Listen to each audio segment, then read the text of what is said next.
नमस्कार। यूपी मिश्रा का इनसाइड झारखंड की ओर से मैं अपने रेसिडेंस भगवती इनक्लेव से में ही बात कर रहा हूँ। एक्चुअली कल किसी कारणवश मैं नहीं आ पाया।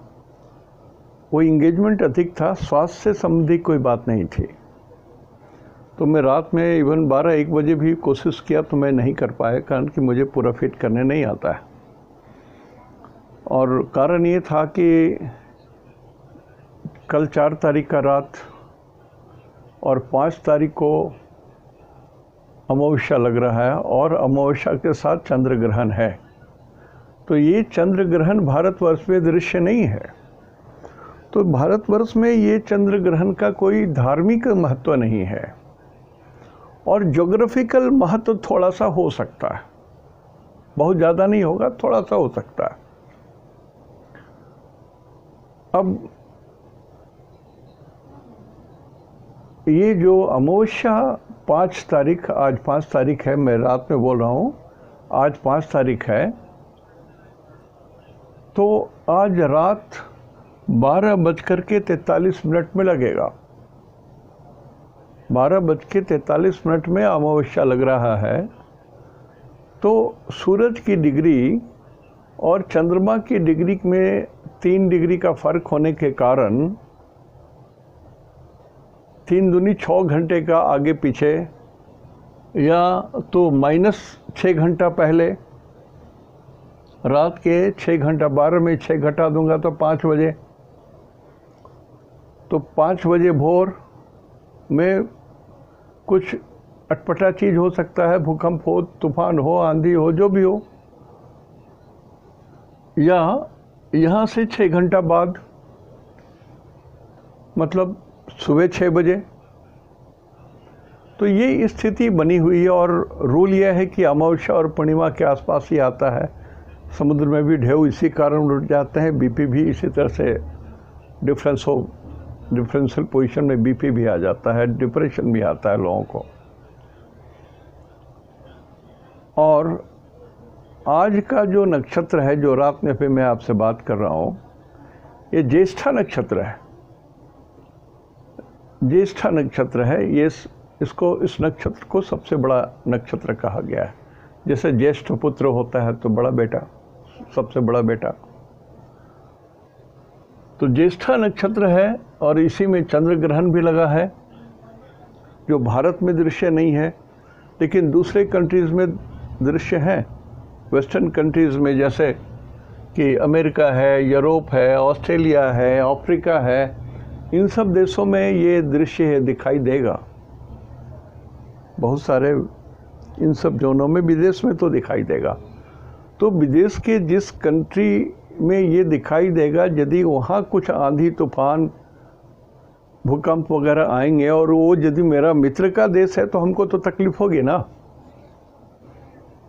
यदि हमारा शत्रु देश है तो हमको तकलीफ नहीं होगी, लेकिन यदि कोई मेरा मित्र देश है तो मैं भी संकट में पड़ सकता हूँ। मेरे मित्र को तकलीफ हुई तो मुझे भी तकलीफ है। जे न मित्र दुख होई दुखारी, ते नहीं बिलोकत पातक भारी। मित्र का दुख देख करके तो दुख ही होता ही है।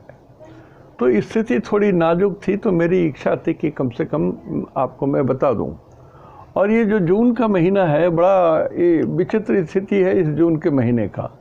इस जून के महीने में आप देखेंगे कितने चेंजेस हो रहे हैं। लगभग 5 चेंज हो रहे हैं। 14 जून को सूरज भगवान मूव कर रहे हैं और ये 2 से 3 में चले जा रहे हैं। वृषभ राशि से ये 3 में चले आ रहे हैं। तो सूरज के परम शत्रु राहु वहाँ पहले से मिथुन राशि में मौजूद है। तो सूरज अपने आप, एक राहु जो राक्षस मुंह खुला हुआ है, उसमें प्रवेश करने को आतुर है। सूरज माने पृथ्वी। तो ये मिथुन राशि है। तो मिथुन लग्न, मिथुन राशि, ये थोड़ा प्रभावी हो जाएगा। समझने के लिए बात बोल रहा हूँ। 3 नंबर थोड़ा डिफ़िकल्ट पोजीशन में आ जाएगा। सूरज भी तो उसी में जाने वाले हैं। मंगल 18 जून को रात 8:30 बजे कुंभ राशि को त्याग करके मीन राशि में जा रहा है। नोट कर लीजिएगा ये सब चीज़, रेडी रेकनर रहेगा आपके पास। बुध रेट्रोगेट हो रहे हैं 16 जून से, बुध भी रेट्रोगेट हो रहे हैं 16 जून से, और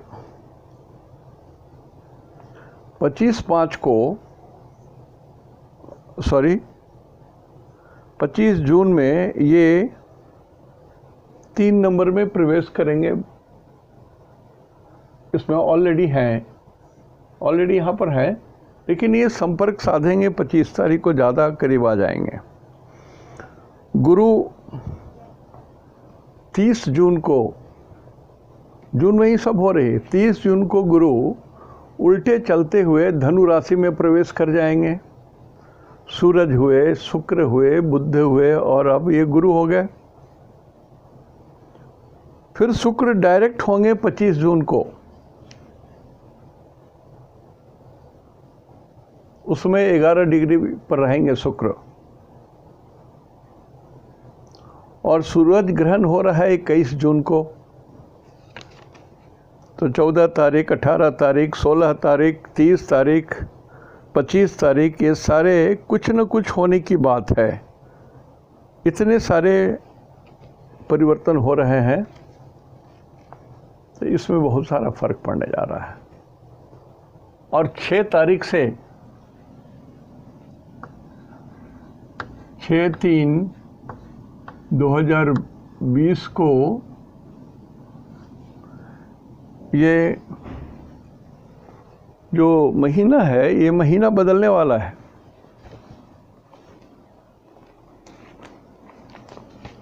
इस महीना का नाम हो जाएगा आषाढ़ मास, कृष्ण पक्ष शुरू होगा।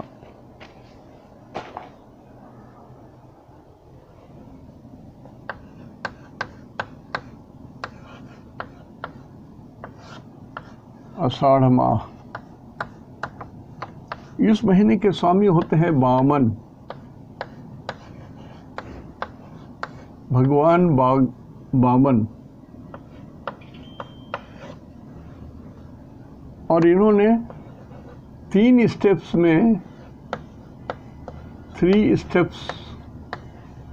में पूरी धरती और आकाश पाताल को माप लिया। बचा तो बलि के सर को भी एक स्टेप ले करके उनको भी परास्त कर लिया। मतलब 52 भगवान 52 इस महीने के आधार हैं। ओम श्री वामनाय नमः, ये मंत्र होगा कृष्ण पक्ष और शुक्ल पक्ष। लेकिन जून का महीने में इतने जो मूवमेंट्स हो रहे हैं, जैसे मैंने आपको बताया ना कि जो 6 चेंजेस हो रहे हैं। पहला 14 तारीख को सूरज भगवान 3 में चले जा रहे हैं। 18/6 को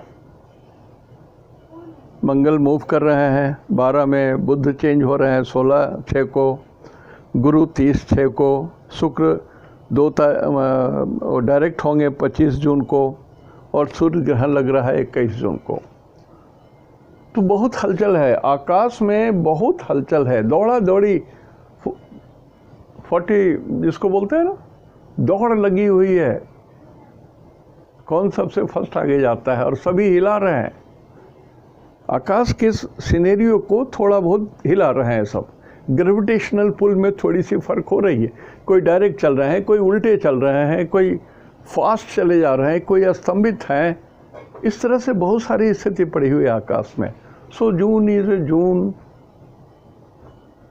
it is a difficult month, it may be difficult month. सबसे बड़ी बात है नारायण है, भगवान नारायण है, इनका हम लोग ध्यान करें। और आप देखेंगे कि इस आषाढ़ महीने में 5 शनिवार हैं।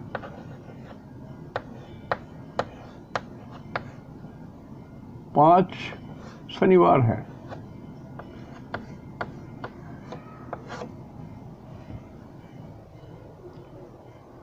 तो वो एक विचित्र सी बात है शनिवार से हम लोग यहाँ नहीं रखेंगे। हर वार का जो पहला आवर होता है होरा कहलाता है और वो उसी वार का होरा होता है। तो शनिवार माने शनि ग्रह का होरा मॉर्निंग में, सुबह में ये 5 बार रिपीट करेगा। तो थोड़ा सा ये कठिन सिचुएशन बनता है और शास्त्रोक्त कुछ बात है वो मैं आपको बता दे रहा हूँ। कहा गया है कि शनिवार जदा पंच, यदि शनिवार यदि 5 बार हो एक महीने में तो पाताले कंपते फणी, फणी माने सांप, जिसके ऊपर में धरती टिकी हुई पुरानी मान्यता के हिसाब से, तो वो सांप जो है हिलते हैं और उसके ऊपर में जो आकाश में धरती है वो भी हिलेगा।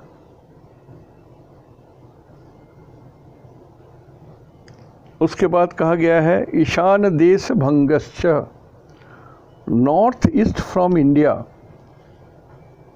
इंडिया को नॉर्थ ईस्ट, चाहे आप दिल्ली मान लीजिए या मध्य जो है ये एमपी में आता है वहाँ से मान लीजिए, वहाँ से नॉर्थ ईस्ट में जो भी देश पड़ेंगे वहाँ भंगश्च, वहाँ पर राज भंग होने की बात है, टुकड़े होने की बात है, झंझट होने की बात है, पॉलिटिकल अनरेस्ट होने की बात है, युद्ध की बात है, अग्निकांड की बात है, बहुत सारी बातें संभव है। अब ये तो साल में 5 बार भी आ सकता है, तो इसका मतलब नहीं कि 5 बार ऐसे होंगे। 5 बार ऐसे नहीं होंगे। जब ऐसी स्थिति युद्ध की बनेगी तो युद्ध होगा, भूकंप की स्थिति बनेगी तो भूकंप होगा, वृष्टि की स्थिति बहुत बनेगी तो प्रलय आएगा पानी का। ये नहीं कि हर जब जिस महीने में 5 बार शनिवार हो आ जाए तो पूरी दुनिया उलट पुलट हो जाएगी, ये बात नहीं है। लेकिन ये एक इशारा दिया गया है कि ईशान देश में कौन कौन देश पड़ते हैं, अमेरिका, यूरोप, ऑस्ट्रेलिया और अफ्रीका।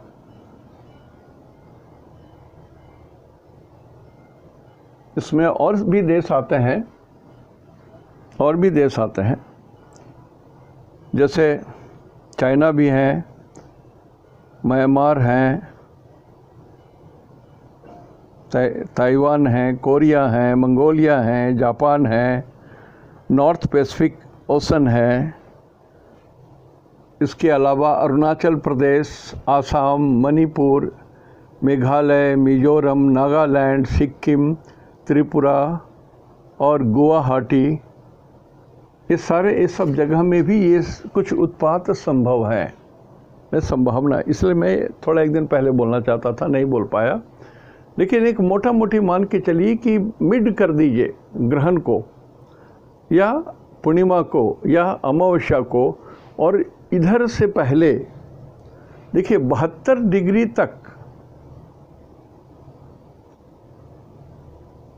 चंद्रमा अमावस्या के बाद 72 डिग्री इधर और 72 डिग्री पहले तक शुभ होते हैं।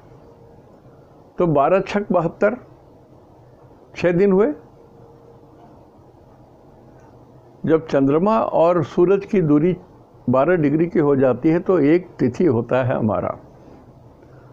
तो 12 तिथियां हुई, 6 तिथि अमावस्या के पहले और 6 तिथि अमावस्या के बाद। तो ऐसे में ये 12 दिन चिंतनीय हो जाता है। यदि कुछ ऐसी वैसी सूचना होती है तो घटना घट जाती है।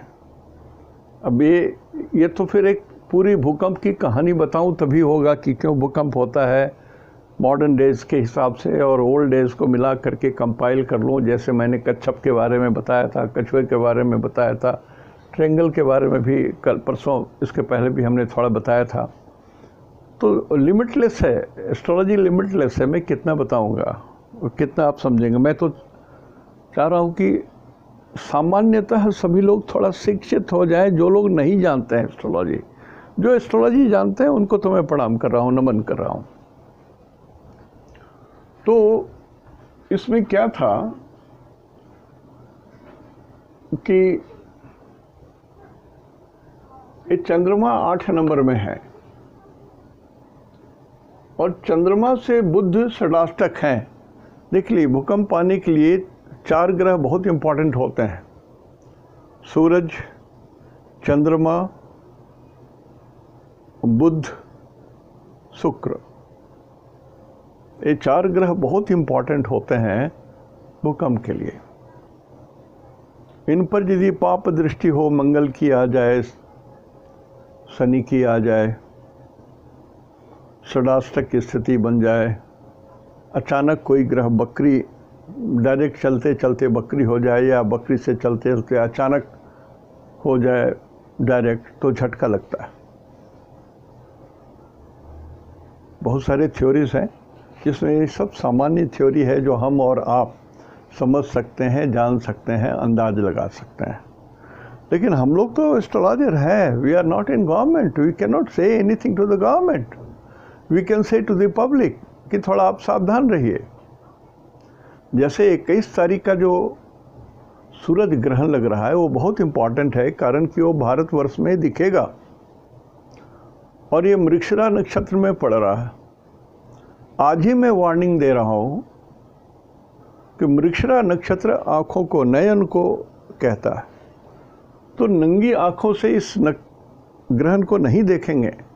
जिन लोगों के आँखों में पहले से कुछ परेशानी है या छुपा हुआ कोई रोग है, तो उस दिन मुश्किल हो जाएगा, आपकी आँख में कष्ट आ जाएंगे। जमशेदपुर में मुझे मालूम है 1-2 आदमी को, जिन्होंने, मैं बहुत बार बोल चुका हूँ, हर ग्रहण में ये बात दोहराता हूँ कि उन्होंने जब नंगी आँखों से देखा तो उनकी आँखें खराब हो गई। खराब हो गई तो खराब हो गई, बहुत मुश्किल से बाद में उसको रिक्लेम किया गया। ये सत्य घटना है, it is not a theory, एक कही सुनी बात नहीं है, आंखों से देखी हुई, अनुभव की हुई बातें मान सकते हैं, मान लीजिए। तो 21 जून का जो ग्रहण आ रहा है उसको आंखों से ना देखें, नंगी आंखों से ना देखें। टीवी में देखें ना, इतना सुंदर से तो दिखाई देता है, एवरीथिंग आपको एनालाइज करके बताया भी जा रहा है। So why to go and see unnecessarily. अभी 2-2.5 घंटे का ही तो है, ज़्यादा तो है नहीं, 2 घंटा 25 मिनट का शायद है वो, तो उसके बारे में मैं बताऊंगा, अभी नहीं बता रहा हूँ। खाली इतना ही रिक्वेस्ट अभी से बोल रहा हूँ कि लोग जागरूक हो जाएं कि उस 21 जून का जो सूरज ग्रहण है उसको आँख से ना देखें, लोग नंगी आँखों से ना देखें। जिनकी आँखें कमज़ोर हैं, पहले से कुछ गड़बड़ी है, उनको तो कतई नहीं देखना है। तो यही स्थिति पड़ी हुई है। और चंद्रमा से अष्टम में बुध हैं। और ये जो त्रिकोण की बात मैं बताऊं, जो मैं बता रहा था त्रिकोण के बारे में, मैं राशिफल आज नहीं बता रहा हूँ, थोड़ा ऐसे ही कुछ बातें कर रहा हूँ जो मैं कभी कभी लिखता हूँ ना, यूपी मिश्रा जी से चंद बातें, तो वो कुछ बात समझ लीजिए। कोई राशिफल आज नहीं बता रहा हूँ मैं, राशिफल तो इतनी बार और इतने ढंग से बताया हूँ कि निश्चित रूप से आप अपनी राशि का हाल आज आप जान ही सकते हैं। क्योंकि आज ज्येष्ठा नक्षत्र है, तो ज्येष्ठा नक्षत्र में ऐसे कर लीजिए गोल, यहाँ पर ज्येष्ठा कर दीजिए। ज्येष्ठा का मतलब हुआ बुध, तो यहाँ पर बुध, और बुध के बाद यहाँ हुआ केतु, यहाँ हुआ शुक्र, सूरज, चंद्रमा, मंगल, राहु, गुरु, शनि। तो ये केतु यहाँ से जी यहाँ तक हम चलेंगे तो ये परम मित्र में आएंगे। परम मित्र तो जन्म है ये, तो ये संपत्ति तारा हो गया। देखिए हम जो लिख रहे हैं उस ढंग से आप मत लिखिए, नहीं तो फिर आप कंफ्यूज करेंगे। जन्म गुरु विपत्ति तारा में आ जाएगा, राहु क्षेमा तारा में आ जाएगा, ये प्रत्यारी तारा में आएगा, ये साधक में आएगा, ये बाधक में आएगा।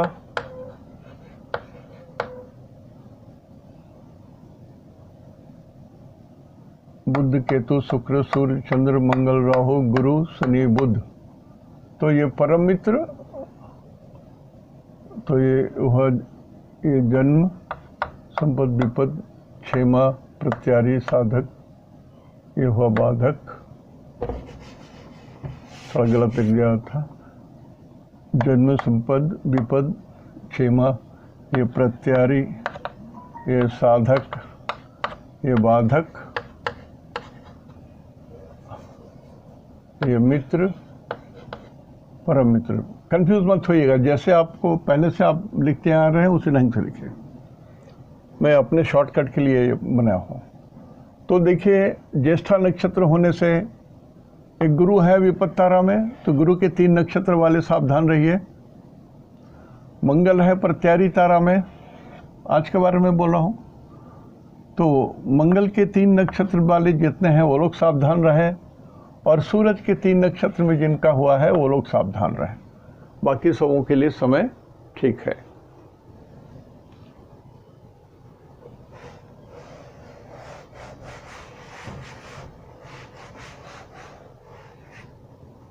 अब इन सब चीज़ों में, भूकंप में और सब चीज़ों में राशियों की दृष्टि का ज़्यादा महत्व हो जाता है।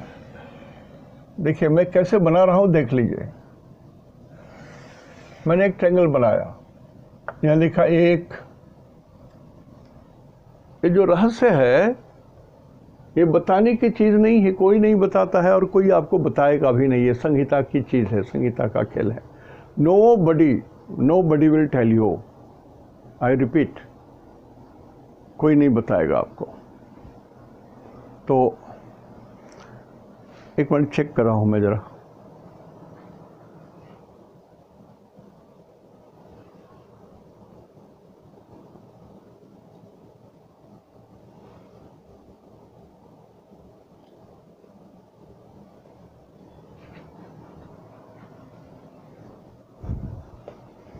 सेटिंग थोड़ा बिगड़ गया था, अब क्या करूं मुझे नहीं आता है। तो ये ट्रायंगल है, इस ट्रायंगल को आप 1 यहाँ 12 लिखिए, यहाँ 8 लिखिए, ठीक है। फिर इसको ऐसे कीजिए,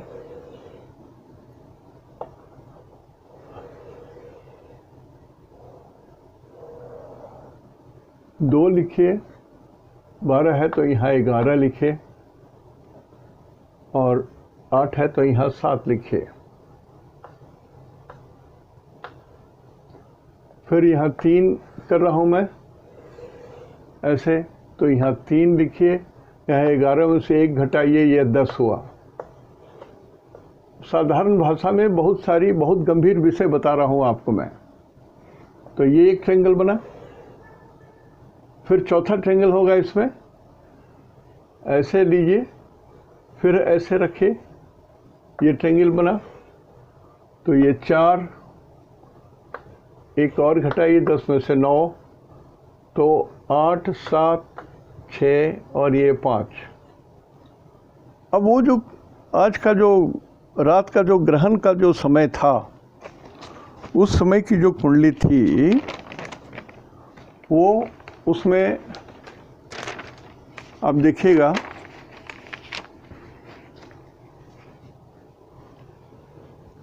कि ये जो समय था 12, ये लगन रात के 12:43 का है, जिस समय अमावस्या लगा। तो 8 नंबर में चंद्रमा है, तो ये अमावस्या चंद्रमा को भेद कर रहा है। इट इज 12 राशि 8 राशि को भेद कर रहा है, तो 8 राशि में चंद्रमा है, तो ये बाधित हो गए। 2 में देखिए सूरज है और शुक्र है। 11 में कोई ग्रह नहीं है और 7 में भी कोई ग्रह नहीं है, लेकिन शुक्र इज बीइंग, सूरज से शुक्र थोड़ा कष्ट में आ रहे हैं। 3 नंबर में राहु है, बुध है, इस 3 नंबर में, और 10 नंबर में कोई ग्रह नहीं है और यहाँ भी कोई ग्रह नहीं है। 4 नंबर में कोई ग्रह नहीं है, 9 नंबर में एक ग्रह केतु है यहाँ, और 5 नंबर में भी कोई ग्रह नहीं है। तो क्या है, आप जो हम लोग कुंडली बनाए उसमें देख रहे हैं कि 11 नंबर में यहाँ मंगल है, 11 नंबर में मंगल है। तो मंगल किसको हार्म कर रहे हैं, कहाँ हार्म कर रहे हैं? मंगल हार्म कर रहे हैं शुक्र को, मंगल हार्म कर रहे हैं सूरज को। तो यहाँ थोड़ा कष्ट होगा। 2 नंबर इज इन प्रॉब्लम। ये क्रूर ग्रह, कठिन ग्रह शुक्र को सता रहा है और सूरज को भी सता रहा है। So this number 2 is defective. अब कछुआ का ध्यान कीजिए, जो हमने बताया था कच्छप स्वरूप। मेष राशि और वृषभ राशि, इसको ईस्ट बोलते हैं,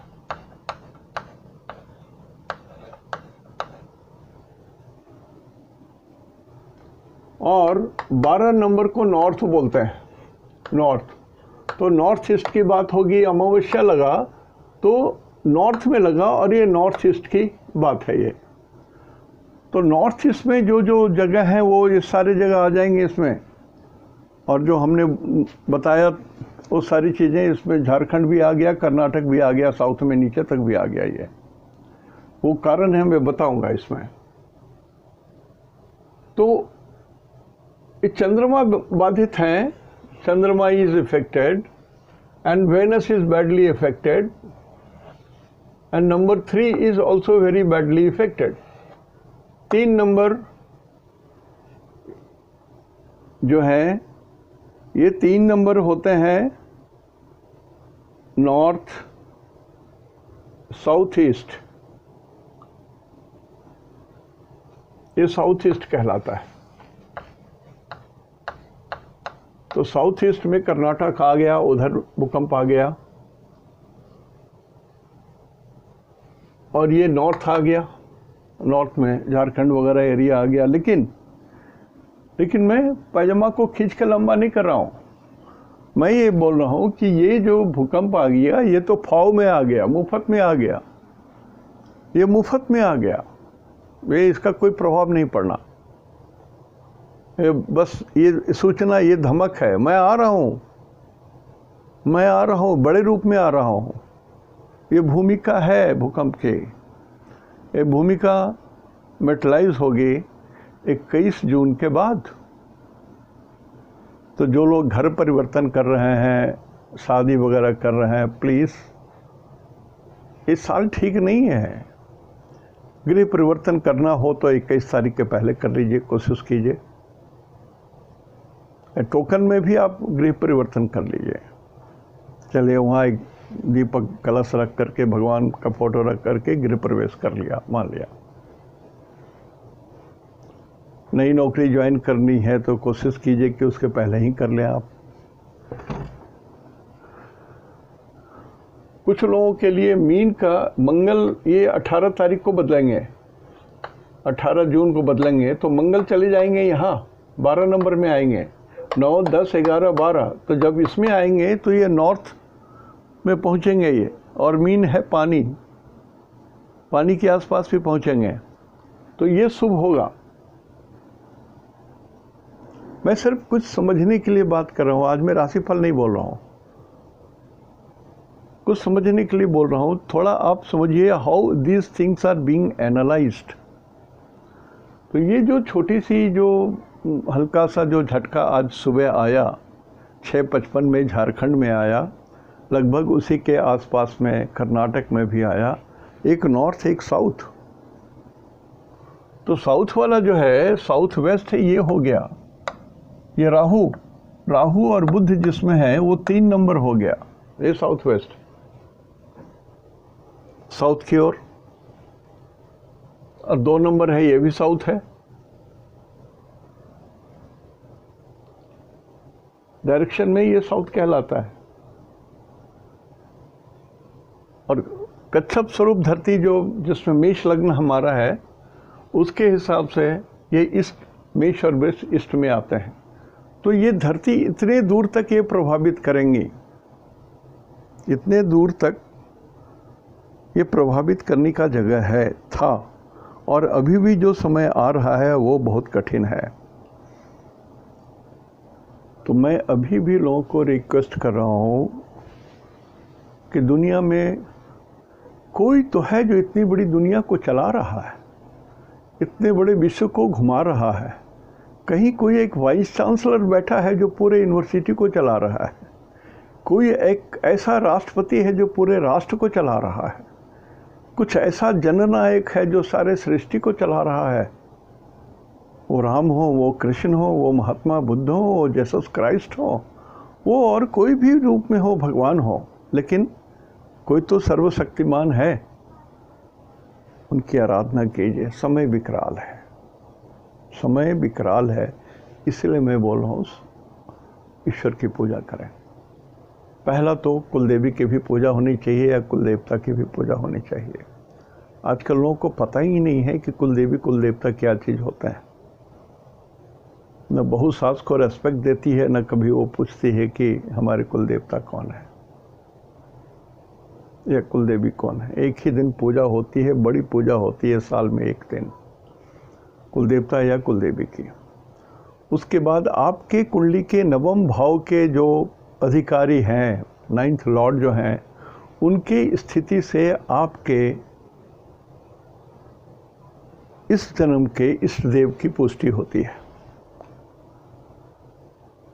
और अभी मंगल कुंभ में है, वायु में है, सर्वशक्तिमान बली व्यक्ति हनुमान जी जो पहाड़ उठा के उड़ गए, तो हनुमान जी के भी पूज्य हैं। इष्ट देवता हनुमान जी और माता काली, इसलिए हमने कहा कि मकर राशि में 2 ग्रह उल्टे चल रहे हैं, तो पूजा तो करना चाहिए। जो भी हो, जिस रूप में हो, आप पूजा करें। ईश्वर से, सर्वशक्तिमान से, जो भी हैं, जिनको भी आप मानते हैं, कोई अदृश्य शक्ति है जो पूरे विश्व को चला रहा है, उनसे प्रार्थना कीजिए कि भगवान इतनी क्षमता दीजिए कि सब कुछ प्रेम से झेल लूँ और कोई कष्ट किसी को ना हो, एक व्यक्ति को भी कष्ट ना हो, न कोई व्यक्ति मारा जाए रोग से, कष्ट से, दुर्घटना से, अननेचुरल डेथ किसी का ना हो। सब पके आम के तरह, जब आम पूरा पक जाए तभी अपने डाल से नीचे गिरे, ऐसी प्रार्थना करें सभी कोई। आज यहीं तक। इति शुभम तेहंदो निनाग्य चौहार। मैं अभी इसी श्रृंखला में थोड़ा सा और आगे बात करूँगा। नमस्कार।